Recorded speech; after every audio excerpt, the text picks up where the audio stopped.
காவல்துறை அப்படிங்கிறப்ப அந்த இடத்துக்கு வந்த உடனே விஜய் அவர்கள் பாராட்டினதும் காவல்துறை தான் அப்படின்ற ஒரு இல்ல. நீங்க தலைவருடைய பாராட்டு எதற்குன்னா எங்கேயும் இல்லாதபடி அந்த இடத்திற்கு வேகமாக எங்களை கொண்டு வந்து நிறுத்தியது காவல்துறை. தலைவருடைய வாகனத்தை எங்களுக்கு அது ரொம்ப சர்ப்ரைசிங்கா இருந்துச்சு.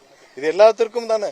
ஏன்னா அந்த இடத்துல வேகமா எங்களுடைய தலைவர் வாகனத்தை அனைத்தையும் ஒதுக்கிவிட்டு நிறைய இடத்துல ஏன் வந்து நீங்க முன்னாடி நிப்பாட்டல அப்படின்னு கேட்டாங்க. முன்னாடியே காவல்துறையே காவல்துறை தானே எங்களை கொண்டு வந்து எங்களுடைய தலைவருடைய வாகனத்தை அந்த இடத்துல நிப்பாட்டினாங்க. காவல்துறை தானே வேகமா கொண்டு வந்து அந்த இடத்துல நிப்பாட்டினது.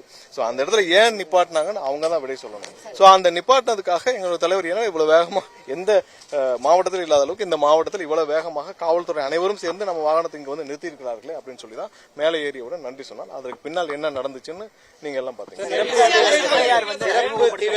இல்ல கண்டிப்பா அது சம்பந்தப்பட்ட நிறைய விஷயங்கள் சம்பந்தப்பட்ட அறிவிப்புகள் அறிக்கைகள் கண்டிப்பாக வரும். இப்ப நிர்வாக கூட்டம் இப்பதான் முடிவடைந்திருக்கு. நிறைய முடிவுகள் எடுக்கப்பட்டிருக்கு. அது தலைவருடைய ஒப்புதலுக்கு பின்னர் கண்டிப்பாக புகைப்படங்கள் எதுவுமே வெளியாகல. இல்ல அது தனிப்பட்ட சந்திப்பு. இதுல எதையும் அதான் நான் சொல்றேன். இது எங்களுக்கு கண்டிப்பாக மிகப்பெரிய ஒரு துக்கம். அதனால நாங்க இது எதையுமே பொலிட்டிசைஸ் பண்ண வரல. எதற்காக பேசலன்னா நாங்க இதை வைத்து இவங்களுடைய மரணத்தை வைத்து நாங்க பேசி பொலிட்டிசைஸ் பண்ண வேண்டிய அவசியமே எங்களுக்கு கிடையாது.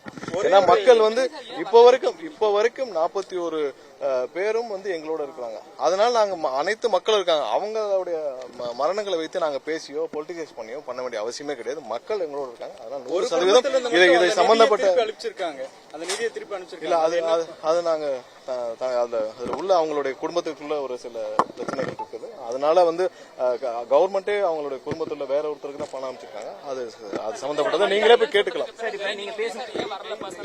இல்ல பொதுச் செயலாளர் தலைமையில் நடந்த கூட்டம். இதோட முடிவுகள் அனைத்தும் எங்களுடைய தலைவருக்கு போகும். தலைவருடைய அனுமதியின் பெற்ற பேரில் என்னென்ன அறிக்கைகள் எப்படி பண்ணணும் இருக்கும். கண்டிப்பாக அடுத்த அறிவிப்புகள்